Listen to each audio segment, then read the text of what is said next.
Hey everyone, Mr. Happy here, and welcome to Mondays with Mr. Happy, aka Mr. Happy Mondays, a weekly Q&A show where you ask me questions and I, holy shit, need a haircut. Yeah, I gotta get this shit cut before, like, halfway. I gotta get it cut twice. I want to get it cut right before I go to the early preview event, and I gotta get it cut again before Stormblood, because we all know it's gonna be a no-sleep kind of schedule when Stormblood comes out. Yeah, only like 40 or 41 days until early access from when I'm recording this. I think it's 40 days from when you guys are seeing it live on, or when you guys are seeing it on YouTube. Live here on Twitch, I think it's 41 days until early access. Damn. It's come a long way. It's not that far, but we still have a lot of reveals over the next few weeks. So this is going to be crunch time, guys. This is going to be crunch time. Speaking of crunch time, we've got quite a few questions on the forums, plus I want to take some live from Twitch, so let's get started. Alright, so let's go to the first question. Hey, Haps, so I remember when PvP Gato gear first became available. That was the first and last time I cared for PvP, and I used it to get average item level needed for the 3.5 dungeon, never touched it again. Would you be in favor of PvP rewarding gear matching our current PvP tier eye level with similar weekly restrictions? Do you think more people would play it with real progression incentive? Do you think it's a bad idea to allow PvE gear progression to be available through PvP? I think that it's okay for the way it is now, where like PvP gear could be used sort of as a stepping stone, but you have to play that carefully because PvP gear is first and foremost designed for PvP. It means accuracy. There's no accuracy on it, which isn't a problem for a lot of things, but if you try to use it going forward, it does become a pretty big problem. Who's to say that'll be a problem in the expansion, though, if accuracy even stays? We don't know yet. I'm not a big fan of that. Even with weekly limitations, the problem is what most people do when PvP has very much desired incentives that don't promote, they just promote participation and not really performance. People just join PvP queues and AFK, you know, and that's not healthy at all for PvP. So, no, I've never been a big fan of that. I do think PvP needs its reward structure revamped in some way. The PvP is just not visceral enough to warrant what it actually rewards. I'm okay with it if you're getting like boxes that you could buy that maybe have like materia and stuff in them, as long as they're, you know, require a few wins or something like that. But we need rewards that promote people to improve and play in PvP, not just to participate, which is what we really have. And I know there's mounts and shit. Realistically, I don't really count that. I don't really like the way they do the achievement mounts for PvP either. Alright, on to the next one. You made me laugh, Haps, because you were my coin. What? Thank you for the hello, by the way. Just, alright, that works. So, have a question roulette. So we have about names, which I probably am a horrible person to answer that for. 5.0 wannabe foreshadowing, and the Bend of Time. Well, I'm all about the end game, so Bend of Time it is. Alright, so I should probably say before I read it, I know it was on screen very briefly right there, that this question will have to have spoilers because of, you know, what it's about. So, spoiler warning, you know how we do. We remove it from the screen. Thumbs up, and when you see the thumbs up again, except for right there, that's still the initiation, then spoilers are over. So anyway, question. What if Omega captures Shinryu and acts like Dalamud to Bahamut? Do you think that the Bend of Time can make Shinryu the threat of Hydaelyn, like Bahamut times 100? So what I'm actually believing for the Interdimensional Rift is the original Interdimensional Rift, Omega and Shinryu are there, but they're not the primary villain. Keep in mind that the first raid is called the Bend of Time - Omega. Now, of course, that's not to say that it's going to copy the way that it worked for Alexander, but for Alexander, what they would do is the name of the raid, and then sort of like the subcategory of raid. So you'd have like Alexander, Fist of the Father, Cuff of the Father, Arm of the Father, Burden of the Father, and then of the Son, and then the Creator. So it was like Alexander was the theme, and these are the locations / the bosses we were dealing with in the after the hyphen. So if anything, what I've kind of draw from the Bend of Time is that Omega will be the first threat that we take care of in the first raid tier, Shinryu likely in the second, and the third's a toss-up. I mean, they could make an original villain. They could borrow Enuo from Final Fantasy V if they really wanted to, since he's supposed to be the ultimate Void Mage from like 1,000 years ago in Final Fantasy V's lore. They could do something with Exdeath. Maybe they introduce us to the 5th Legion in some way, and we have to deal with the 5th Legion when it comes to this, and then that guy kind of acts like our Exdeath. It's tough to call, but I have a feeling Omega's going to be the last boss of the first part of the Bend of Time. That Shinryu will be the final boss of the second part of the Bend of Time, and that will have our final boss at the very finale, and it'll be its own culmination of things, as opposed to Omega and Shinryu being the only theme. Oh, yeah. I'll edit this in. Thumbs up. Hey.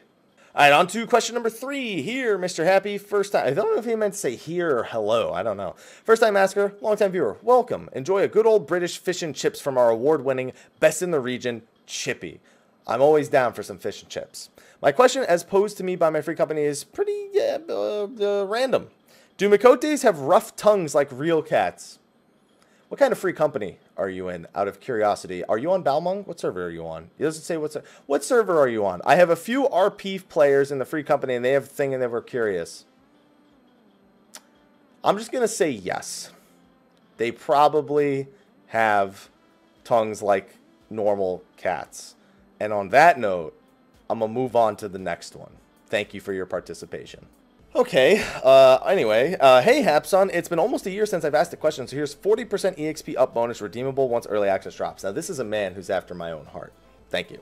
First question, with the release of Samurai and Red Mage and the expansion of the level cap going from 60 to 70, will you be bringing back the Versus series? Yes, we have to do the Versus series pretty much every expansion. And honestly, I probably have to do multiple Versus series. I didn't do that throughout Heavensward, but we saw what happened with Bard and Machinist. I put out the Bard and Machinist video. Bard got buffed out the ass, and that video kind of lost some of its relevance. The same thing kind of happened with I guess the tank meta one, I probably would have redone and pushed Paladin further down. And then on top of that, there's one other one, the melee, I guess maybe the melee DPS one might have needed some redoing. But yeah, I have a feeling that as jobs, oh, the healer one needed redoing because Astro got buffed out the ass. That's the one I was thinking of. That one and the Bard Machinist one needed redoing, but I didn't redo them because I still went over what the jobs basically did, and all I need to do is change the result. Especially after the buffs came out. So what will probably happen is we'll probably have a Versus series around 4.1, between 4.0 and 4.1, or 4.1, if we know there's going to be big job changes in 4.1. Then as job changes come out and the meta shifts in some way, we probably have to redo them. So you'll be seeing more than just one set of Versus videos going into the Heavensward, going into 4.0 as opposed to for Heavensward. For the second question, have you thought about starting a new 14-centric series? For example, in retrospect, series could be all about 14 of things within a given time frame. You can make it patch-based, major pass. I'm not really sure if I'm understanding. This sounds like kind of what's done with the Healer Happy series, but in a more timely manner, which is really something like you said, could capture in the Healer Happy series. That doesn't necessarily need to be even its own series, you know what I mean? It could just kind of be built into Healer Happy if I keep up with it at a reasonable pace. That's all it comes down to, is if Healer Happy gets kept up with. But I guess almost like everything that you need to know about 4.1, everything you need to know about 4.2. I do patch note readings, but, you know, I guess that's not actually that bad, because what ends up happening is we make, like, video, like, what to do at 60. And then that's for 4.0. And then 4.1 happens, and it changes slightly. And 4.2, then 4.3. And by the time we get to 4.5, everyone's going to be saying, you know, completely different things about what you should do at max level. So it may be somewhat reasonable to do something along those lines. Seems like a good idea. On to the next one. Hey, Mr. Happy. Hope the week has found you. It's been a fucking phenomenal week. We started our partnerversary week. And holy moly, oh man, okay, yeah, it's been a crazy week over on Twitch. I have a feeling it's gonna be way crazier when Stormblood starts, but I didn't think it was gonna get crazy this early. So, oh yeah, it's been a crazy one. One thing before the question. Now this is gonna be good. So you guys last week asked about the debuff visibility in 24 minutes. So the guy that asked the question, and to everyone that doesn't know about, there's an option in character configuration to go to UI settings, HUD, to scroll down to targets. There's an option to display only dots and debuffs you inflict. This is true. The problem being that you have to keep bouncing that every time you do a 24-man. Because when you're doing an 8-man piece of content, you should be conscious of the debuffs that are on the enemy that aren't just your own. I know as a ninja, even though I trust my warrior and he would usually communicate with me when we weren't going to have slashing debuff, I would pay very close attention to it so that if we wiped and we were trying to work on pushing DPS, I could be like, hey, you know, I noticed while I was doing the fight that your debuff wasn't there. Now, of course, in 24-mans, it's completely different because, honestly, who gives a shit, right? Like, I'll put out the DPS that I'm supposed to be putting out like I would in any other content, but I know that out of the other 23 people, I'll be lucky if there's even one other person even trying on that level. So, Try hard, ultimate. So yeah, I guess if you're willing to switch back and forth, but that's not, I guess that's not really an excuse for them to not improve the system. It's just sort of a band-aid over the actual problem itself. Edit, prior question sucked, so I'm changing it. Well, good thing I don't know what the prior question was. I'm glad you decided it sucked, not me. What's this about Dark Knights being, quote, hard to play, unquote? At this mention, they are the least played and the hardest to play of the 3 tanks. This confuses me. I don't see it. I have a harder time to play as Warrior and Paladin than I do as Dark Knight. What I miss that's supposed to make it so hard to play? Or do I not see it because I don't seriously play a tank at all until Dark Knight? So Dark Knight is the only one of the 3 jobs that has 2 resources it has to manage. You have MP and you have TP. Their TP goes down like any other normal melee, but their MP is constantly going back and forth. So a lot of people have trouble balancing all of these resources. Yes, you have plenty of tools to maintain those things, and with practice, you probably won't have any issue. But newer players definitely get to that point, and you have issues with, you know, keeping Dark Side up, paying attention to your MP, just AoEing too much, knowing when to use certain cooldowns, knowing when to generate MP, when to place debuff A and debuff B, you know, you have Delirium, or when you can use Soul Eater, you know, what's enough MP to use Soul Eater, how often do I have to do, just a lot of things to bounce. And on top of that, they have more off-global cooldowns, I feel, than any of the other jobs that affect their DPS, and the order in which they use them and the efficiency in which they use them is more intricate than that of other DPS. A poorly placed, what's it called? Soiled Earth? I don't even remember what it's called. Well, you know, that's a DPS loss, or a badly timed one is a big DPS loss. You have all these other off-global cooldowns, just a lot more things you need to manage, whereas with Warrior and Paladin, you have off-global cooldowns to manage, but a lot of the times, you're just going through your 1, 2, 3, and that's it, and then when your big combos are up, then you do them, and then that's it, whereas Dark Knight's just constant off-global cooldown and MP and TP maintenance. Salted Earth, that's what it's called. I should have known that because of all the salty Dark Knights when 3.0 launched. There you go. Well, Soiled Earth still works because, you know, it was a shitty time. But anyway, it's all of those things bouncing back and forth, whereas Warrior and Paladin, much more controlled, much less to keep track of while you're actually playing them. All right, on to the next one. Hey, how you doing, man? Yo, how you doing? You doing all right? You doing all right? There we go.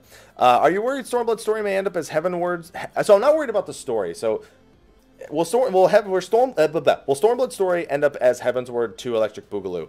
So it's a Final Fantasy story. So, I mean, it's like any other Final Fantasy story can be compared to any other. But, I mean, no, not per se. It's not the story I'm concerned about because it's a completely different scenario, you know. We're not outcast by, you know, the nations that we defended. We're going to new lands and we're helping people who have been oppressed by the Empire for decades at this point.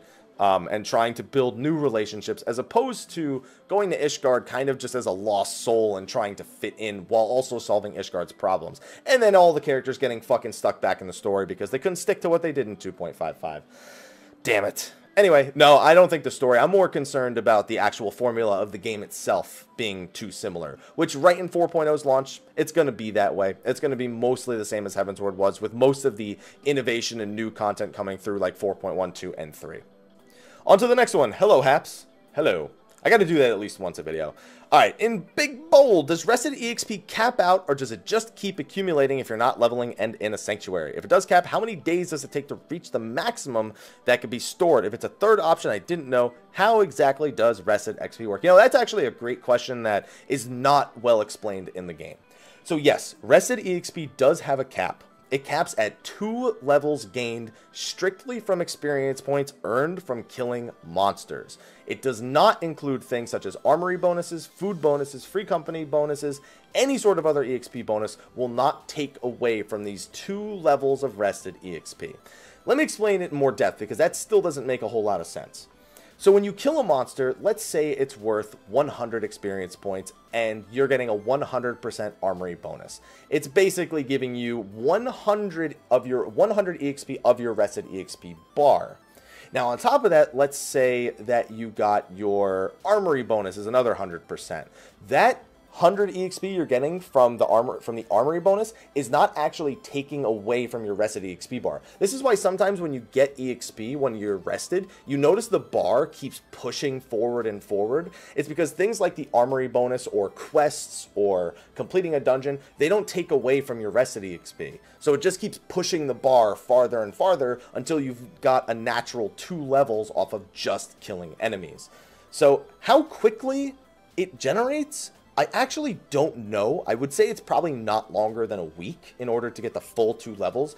But keep in mind that those 2 levels, if you use them on like a level 1 job, those 2 levels of reset are gone in like seconds, because it's so quick to go from level 1 to 2 to 3 to 4 to 5 to 6 to 7 that you'll probably run out of that in like 5 minutes maximum. Somebody says it's 4 days in my live Twitch chat for it to actually cap out, which is way shorter than I thought it would be. But yeah, I mean, it's definitely not well explained in game, and I think they could do a better job of explaining it. But yeah, you'll be good. 4 or 5 days, less than a week at the very most. So even if that's not 100% accurate, it's definitely less than a week. And on that note, on to the next one. Hiya, Happy. I hope your week has been a good one. We covered that already, so it has been. Take a set of fully kept yellow scripts. You're giving me crafter and gatherer stuff. Have you seen me play? Have you seen me play? All right, you know what? If I can rub that in Ash's face and be like, yeah, yellow scripts, he's going to be like, you won't even use them, and get angry. Anyway, okay, so I have 2 short, simple questions. I hope so. 1, in the live letter, they mentioned that Sprint would no longer require TP to use. Yeah, we didn't get that in the unofficial translation, but that was in the official one, most definitely. Do you think the devs will take this into consideration for future raids, i.e. larger AoEs with shorter times to run out of them? Yeah, I have a feeling that's the entire reason behind it. It's because it can be used as an escape tool by pretty much anybody now. And it can be something that's somewhat expected. It could add another layer that like people maybe are not thinking of, but ultimately it's, you know, time your sprints. That's something you might have to look into in the expansion. Definitely. And 2, give me the official Happy hot take. What's your anticipated item level of AF3 gear?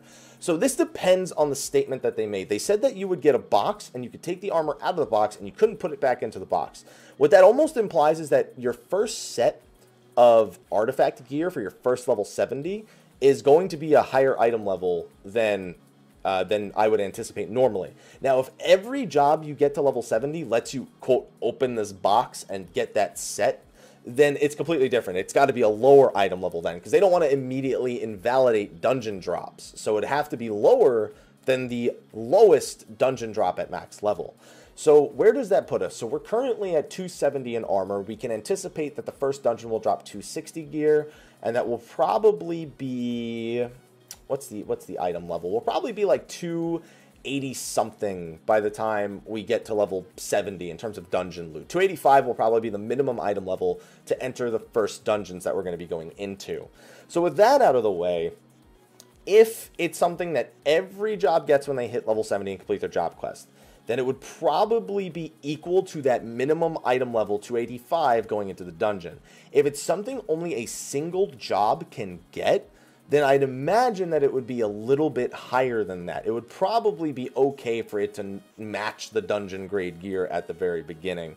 So I'm going to say 285 or 290 for the AF3 gear, because it's not meant to be end game rating gear. It's meant to be something you'll acquire. If it's not equal to like hunt seals or the first uncapped tombstone, so the ones you can just farm infinitely, then 285, 290. But unfortunately, that whole box statement really throws my perspective like to the wind when it comes to what item level the AF3's gear is going to be. Just keep in mind it's there for glamour, and you'll replace it with other gear sometime soon after expansion launches if you're progressing your gear at a decent pace.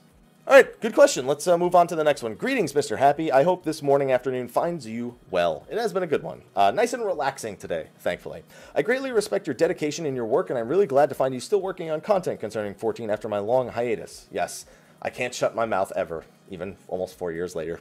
Last time I played was about 2 months after the release of Alexander. I'm just confused right now with all the new stuff, especially since I'm trying to get started with my preparations for Stormblood, something I'm going to be putting a video out about this week. Should I try to do new dungeons, grab some newer, better, faster, stronger gear? Oh, you Daft Punk jokes. Should I just level up some other classes I picked? So, your only real concern is to complete the main story. That is the only thing that actually matters. So, getting higher item level to complete that should be your primary goal. Anything after that is on you. Do you want to get gear for Samurai and Red Mage for level 50 and 60? Then that's what you'd work on. Do you think maybe you want to level your gatherers so you can gather stuff when the expansion comes out? Maybe make some money. Yeah, okay, maybe that. Or maybe get the treasure maps as soon as possible for the Aquapolis content that's going to be coming out. Yeah, maybe you should level your gatherers then. Do you want to make some guild? Well, then you'll probably be mostly preparing for making guild post-expansion. A lot of that comes down to pretty much what you're saying. Should I do this, that? The only thing you really want to do, or I was going to say need, but newer players, they need to do it, but eventually. The only thing I'd say you need to do for Stormblood Prep in particular is finish the 3-point X main story. After that, you're good. All right, let's see. Oh, we're already halfway through the forum replies, it looks like. Hey, Haps, not new, long-time watcher. Appreciate what you do here. Thank you. I watch your vids even when I'm not playing 14. Keep it up and hope all's well. Thank you. I'm glad that I'm going to have a video to put about one screenshot every day this week. Yay. So I have to say I'm a bit disappointed in the animations for some of the new skills. Pally, almost holy, and Dragoon's watered down LB3. Seeing those two reskin abilities makes me worried for what could possibly be for the other jobs. I don't believe this is just me whining, because good-looking animations are important not only to the eye, but also to the psychology of the player, i.e. we're going to be playing these jobs for the next 2 years to be extremely disappointing to look at reskinned abilities. My question is this an okay thing? So one thing you have to keep in mind is we're lucky we get these big flashy animations in the first place. Big flashy animations on so many skills is actually a pretty bad idea in most cases, because they all clip each other, and on top of that, you're trying to make these long epic animations when you're trying to make your combat more visceral, which, you know, makes it, you know, exciting and fast and fast paced, and that just isn't really good for the MMO, for our MMO, because it's a lot of work that just goes to waste as we mash through our buttons to go through our rotation. So they don't look entirely, they're not reskinned, they're familiar to us because they're playing on themes that are predetermined. This Blood of the Dragon, we have one that crashes down from above. We have one that dashes through, which is our LB3. We have our Jir Skogul, which is like a jumping lance stab, and then this one is the dragon crashes down from above. It's playing on a theme that's familiar, and that's important to the identity of a job. Paladin's Almost Holy was kind of strange because it is almost literally the animation for Holy, and I think that one was kind of underwhelming, but the rest of them all looked pretty good. The Machinist Flamethrower, did you see that? Do you see all the arrows with the Bard one? You see the Ninja hopping up on the Toad, the Dark Knight putting the shield around the other guy, the Warrior charging in even though he was with his shoulder and not his axe, you monk copycat. You see the Super Saiyan Monk? They all look great. So these two in particular, I can understand where you're coming from, but I have a feeling it's going to be more than all right. All right, on to the next one. Good day, Master Happy. I didn't know we were on that level. I have returned from the depths of the void with a couple of questions. After my girlfriend and I tied the knot in game a month ago, we both went on break and are just now returning to the game. The current free company my girlfriend is leading is very inactive, and I mean very inactive. I mean, it's normally 2 to 3 people out of 10 that log in. We're currently trying to get ready for Stormblood and saw that having an inactive free company wouldn't look too good if we wanted to recruit more people. So all that said, my question to you is, how do we fix our free company? Recruit now. Like, be like, hey, rebuilding. We're coming back for the expansion, rebuilding, looking for new recruits. Just don't be like, we're a dead free company, can you join us? Learn, just market it, you know, learn how to market it a little bit better.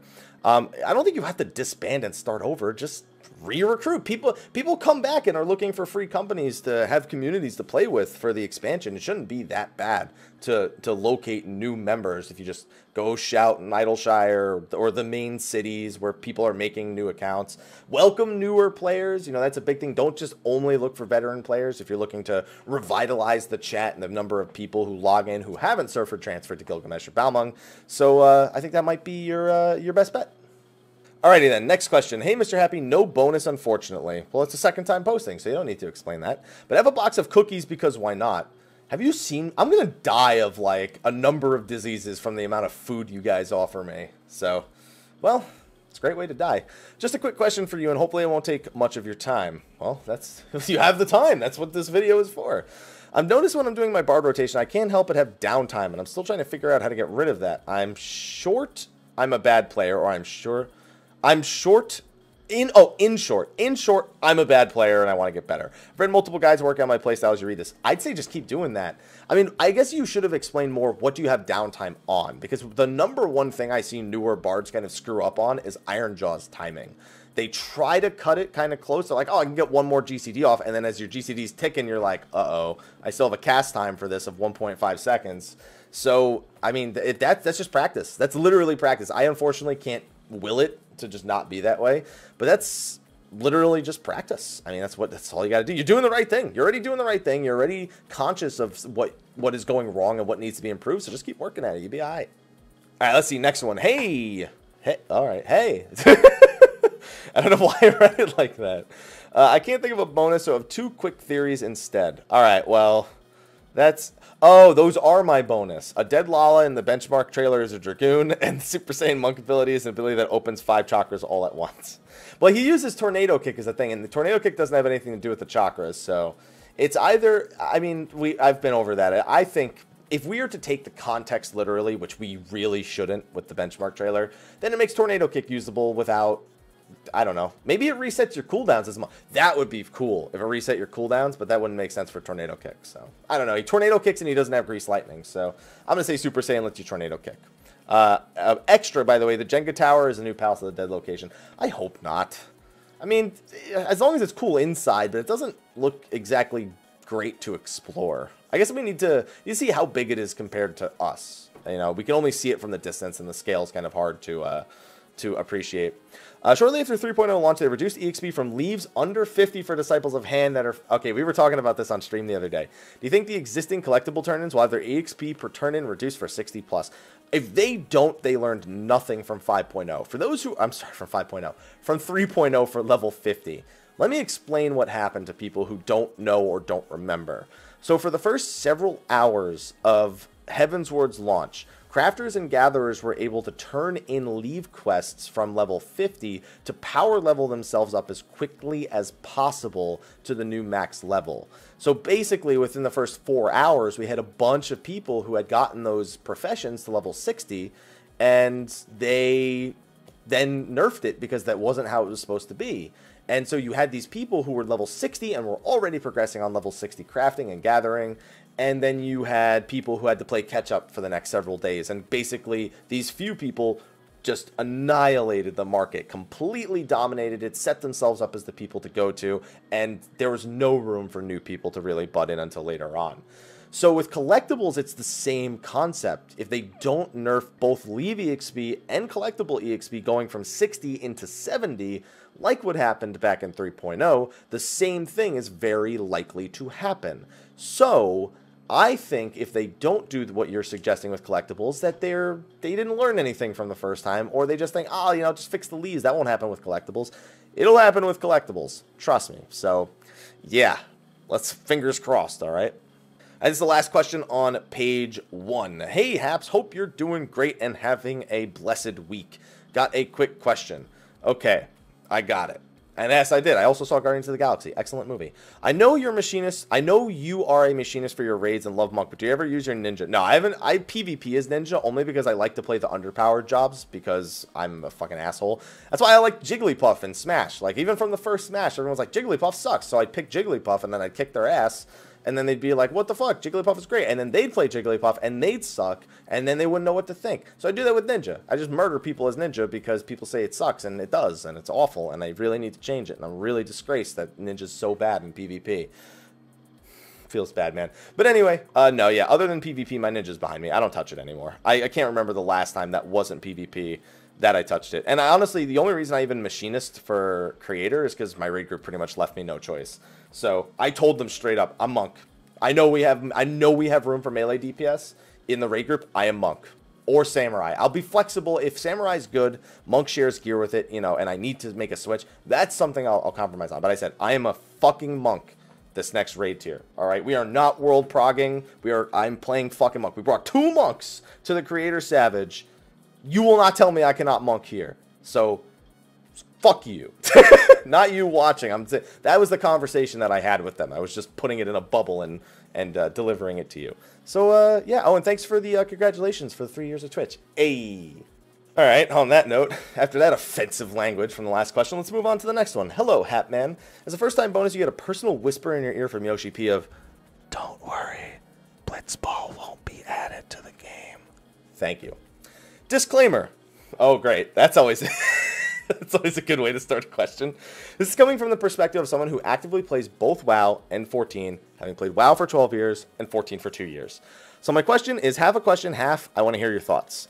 In the matter of interactive buffs and dots like lead shot, hot shot, phlebotomize, heavy thrust, mutilate, touch of death, I got the example, don't add any meaningful or interactive gameplay.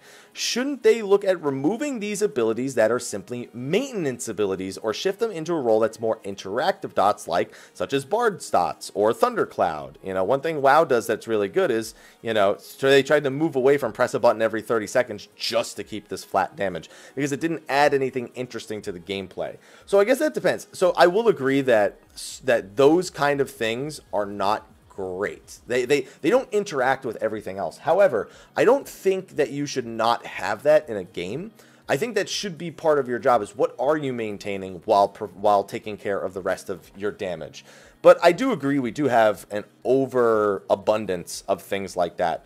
I don't think they're bad per se, but I think that working them into actual rotations and actual interworkings of the job is going to play into that. No matter what you do in terms of interactive gameplay, you're ultimately doing the same thing over and over again every 15, 20, 25, 30. It doesn't matter how interactive it is. You're still doing that unless something's procking. When you get procs, that's the only thing that's reactive and feels more interactive.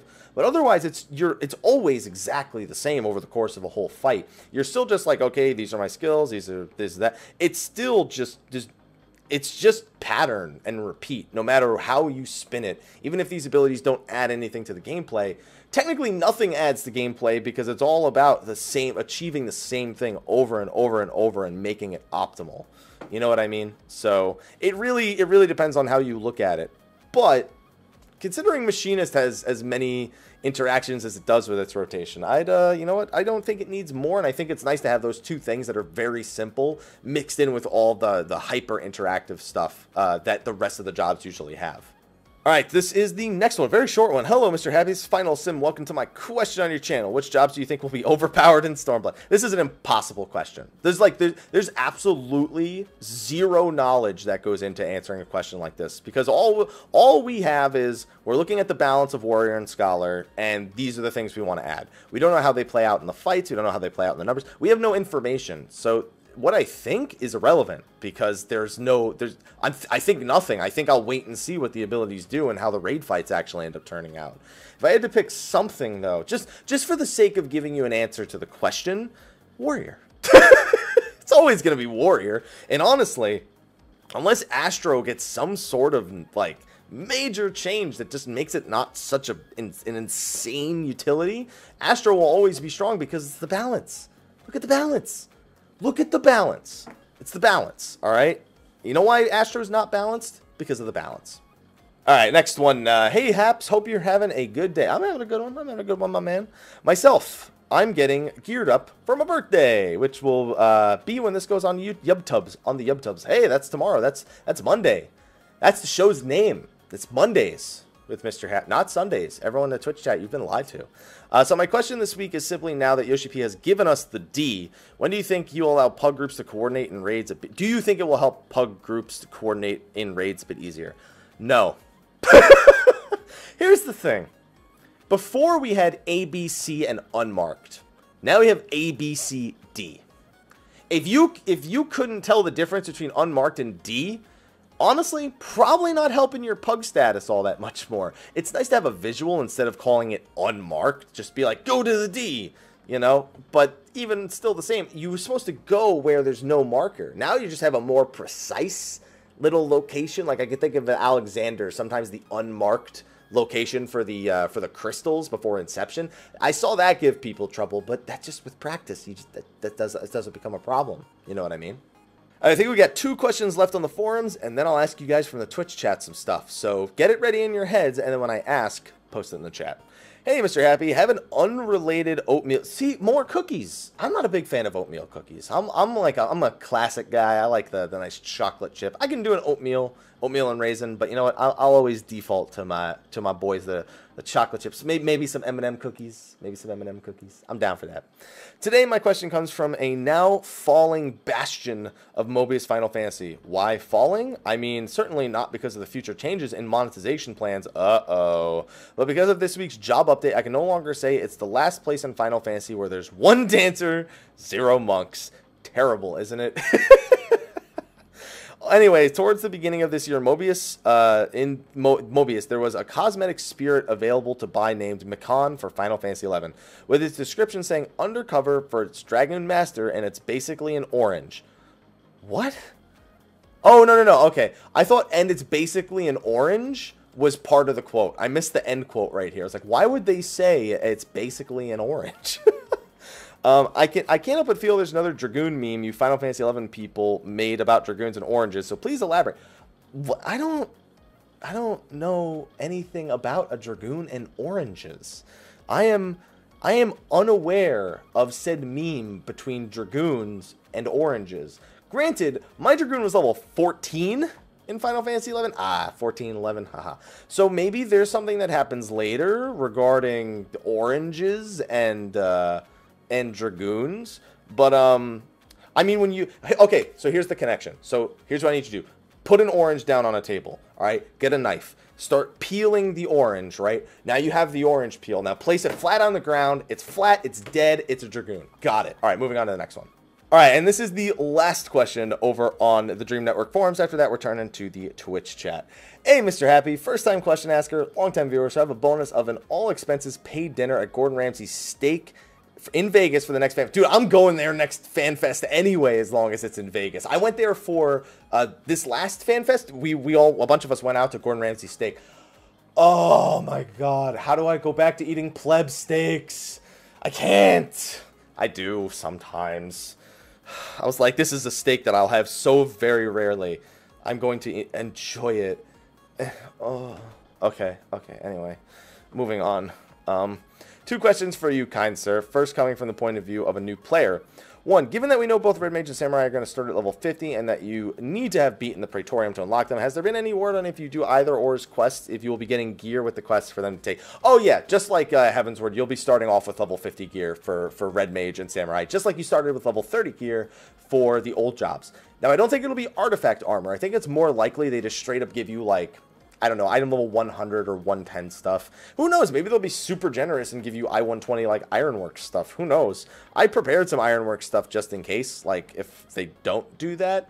But, I mean, it's not going to be artifact gear. It's just going to be, you know, here's a set of armor that's from around this level, pretty much. Yeah, no, absolutely. I totally expect that's going to happen. But I do expect people to try and sell gear on the market board, the level 50 sets that those two can equip, and try to sell them for like jacked up prices. I totally anticipate that happening. I don't think people will take the gear. I don't think the gear that they'll give you will be sellable though, so I don't think you'll be able to abuse that kind of thing.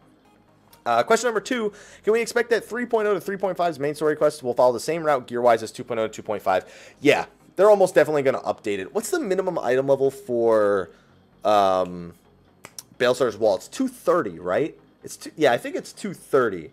It's either 225 or 230. So expect to get probably Tombstone of Lore gear from the main story if you like beat it after 4.0 launches. Yeah, probably something like that. They'll probably give you that. I'm pretty confident they'll give you that. All right, and that was a wrap for all the questions over on the forum. So Twitch chat, you now have the floor. You could ask me personal questions, Twitch questions, YouTube questions. You could ask me Final Fantasy 14 questions. You could ask me Stormblood questions about all stuff. I'll pick them. So if they're bad, I won't pick them. Or I'll answer them real quick and it won't be in the video. So you guys got the floor. All right, so the first question I'm going to grab from the Twitch chat is about Black Mage. With the changes coming in 4.0, how do you think if Enochian becomes a permanent buff, which for those who didn't know, that was something that Yoshi P brought up at the Korean live letter when people asked him about it there. How will that affect the usefulness of Blizzard 4 with its only current purpose to renew Enochian? So here's what I think would probably happen with Enochian. Enochian currently is the 30-second buff. Gives you the buff that it gives, and then when you cast Blizzard 4, it refreshes it, but with 5 seconds less. So you start with 30 seconds, Blizzard 4, you'll have 25 seconds left. Blizzard 4, you'll have 20 seconds left. What I think will probably happen is Enochian's buff will be more like a stance, and it doesn't actually give you anything passively. Whenever you cast Blizzard 4, you're able to get a temporary Enochian buff that lasts like 15 or 20 seconds, right? But all you have to do to get that same buff is cast Blizzard 4 again.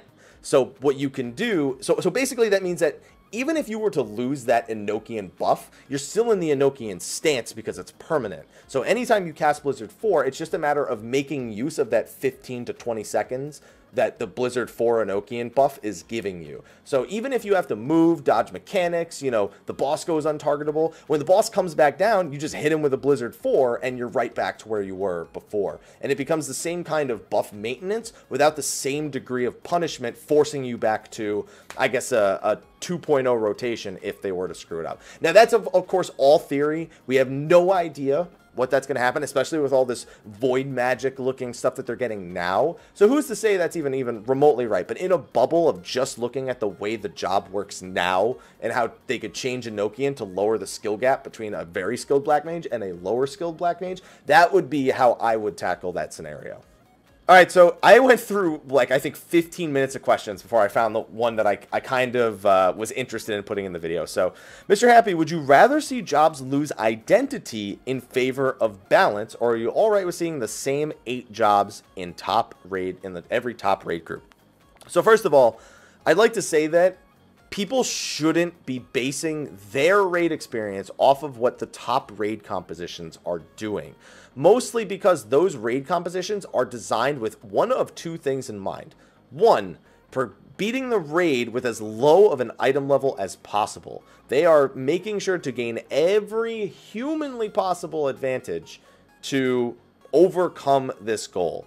If you are not doing that, you're getting the item level. Once you obtain some item level, then all of a sudden the desire, the demand to meet that exact composition dissipates. The other thing they're doing is trying to get kills as quickly as possible. They're testing their own skills and the combined skill and damage of their group to get a kill as quickly as possible to compete with other speed killers. Again, if you're not doing that, that's not necessarily demanding that you make a compositional change. Ultimately, what you should be looking for are players that are like-minded in their goals for raid groups, and B, ones that at least play adequately to get through a raid. Once you enjoy, people you enjoy raiding with who will not be a hindrance to your progression at any point. You will get frustrated with people, you will fight on occasion, but you shouldn't just be a meta slave. I beat Creator Savage in the first couple of weeks with 2 monks, a black mage, me on Machinist having never fucking played it before, not even mastering it before going into the Creator Savage, and then 4 people that actually wanted to kind of play the jobs. Mew didn't want to play Astro, but he learned it real quick. Let's put it that way. And then, I mean, it's even then, sometimes our tank would just go, one of our tanks would just go Paladin on some of the fights. Like, yeah, fuck it, I'll just go Paladin. I don't care. I'm going Paladin for 8-9. I'm going Paladin for 8-10. I don't care. I'll go Paladin for 11. Fuck it. And then they switch to Dark Knight for 12 because they're not that crazy.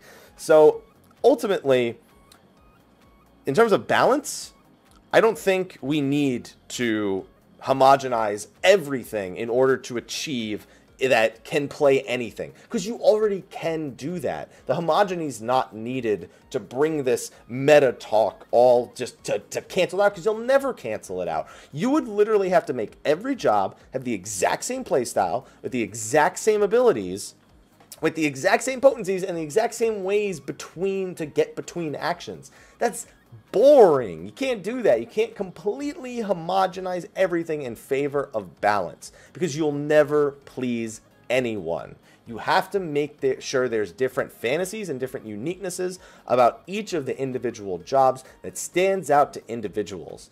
I don't care what the fucking fastest kill is on A12 Savage. If I'm making a raid group, I'm making a raid group to beat the fight. I got to care about how well my players get along and how well they play together. That's what should matter more. So don't homogenize this shit. People are going to complain about it anyway. Just make the shit unique and fun and enjoyable, and let us work out the rest, because we will.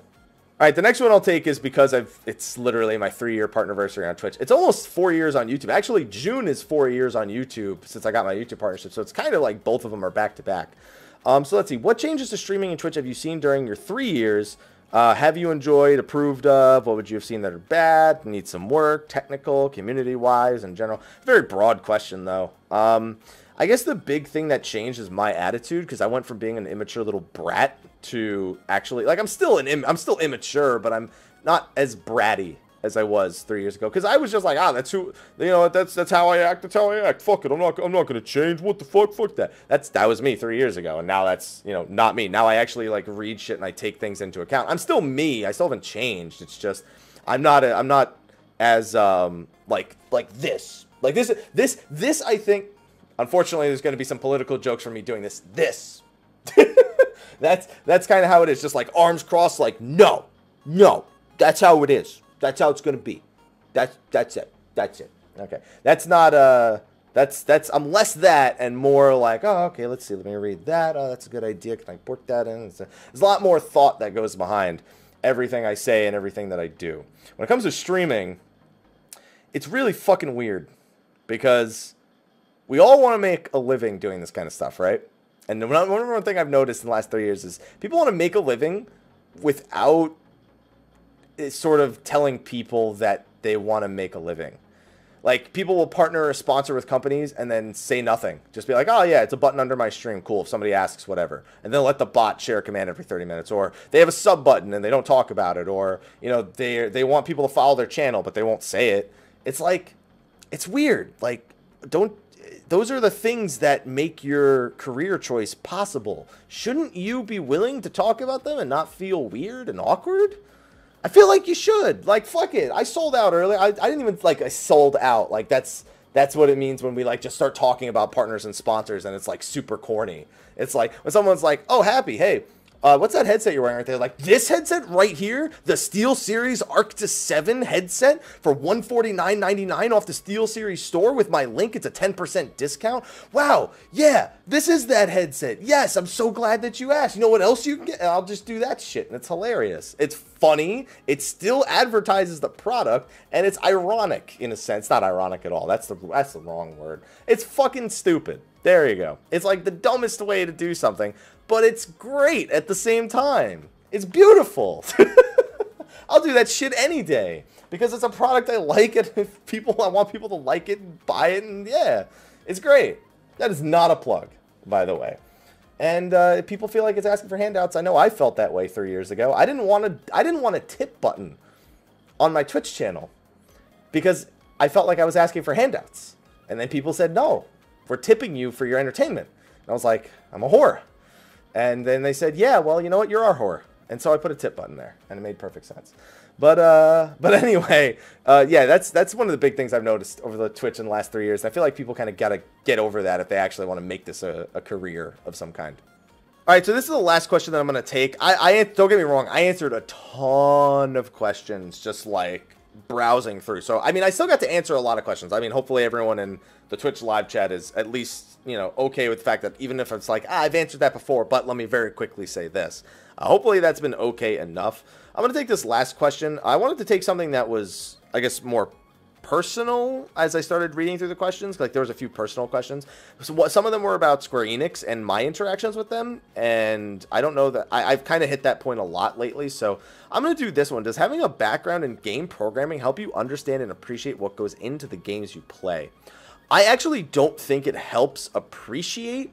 I think it's more of perspective, because we know that a lot of things are possible in the gaming industry nowadays, and there are plenty of companies that go out of their way to show us, you know, ideas that are innovative or fun, or dig into, you know, the brain, what triggers endorphins to release, so people have a good time doing it. I mean, that's literally, mobile games are all about, you know, triggering psychological reactions that release endorphins. So even though it's not very much of a game, it's still exciting and fun, and you get addicted to the feeling, and then you spend ridiculous amounts of money on these things. So I think it's more along the lines of when something is done, I wonder how they got to that point and how they could have done it differently, or how they maybe plan to do it differently. A big example of that is when we look at Final Fantasy XIV's Glamour system to WoW's Transmog system, which we talked a lot about in between the questions right here. It's like, how did they land on our current Glamour system when there are other ideas that other companies have come up with that seem so much more smart and efficient? Could you say, oh, they wanted to make Glamour a market, so they included those prisms? That's fine, but is that still really the only reason we landed on this current one? Does it have something to do with inexperience in developing Western-style MMOs? No, I don't know, because Final Fantasy XI even has a better Glamour system than Final Fantasy XIV. That's not a Western MMO. So where was the decision-making that led to our current system, and where is the decision-making that will maybe change it so that it's less encumbering? Was it a deliberate decision because they want people to spend money on retainer space? Is that a psychological thing? There's a lot of questions that go into that, and I always am wondering about that. I'm always questioning design choices, even if they're good ones. How did the thought process get you from A to B without anything else getting in the way? I mean, there's a lot of organization, there's a lot of opinions, and I'm always curious how ideas get kicked around and they lead to this. Also, when people say you can, here's one thing that having a background in game design makes you do. When people say they could just do this, oh my god. That one is like, I think any game designer who hears, why don't they just do this? It would be so easy. I think that's like the ultimate trigger for like people who have been in the industry, because I never got into the industry in game design. I went to college for it, and that didn't, you know, obviously what I'm doing now has nothing to do with that. And honestly, at best I could put together something like super amateur. Like I have so little of the programming knowledge I used to have, because I've literally been unpracticed for several years, like 4 years at this point. And when people say that, I'm always like, you know, it's really not that simple.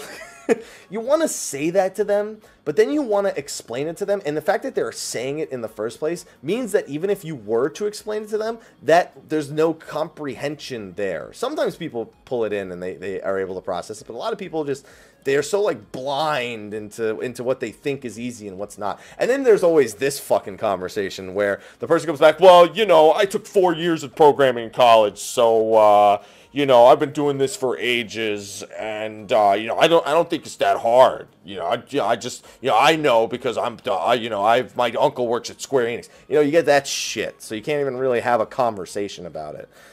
So I'd say that that's really all that having a background in game design has done, is made me see things in a different perspective.